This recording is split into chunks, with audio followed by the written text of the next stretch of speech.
Satu persatu bus yang berada di terminal Dungingi Kota Gorontalo diperiksa oleh petugas gabungan. Pemeriksa mulai dari ban mobil, rem, lampu mobil hingga surat izin kelayakan. Dari hasil pemeriksaan ini, semua dinyatakan layak melakukan perjalanan jauh. Kebanyakan penumpang yang berangkat dari Kota Gorontalo didominasi tujuan Bitung dan Manado.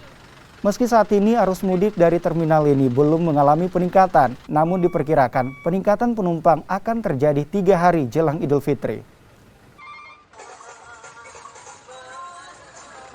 Kami memeriksa kelengkapan teknis serta administrasi kendaraan.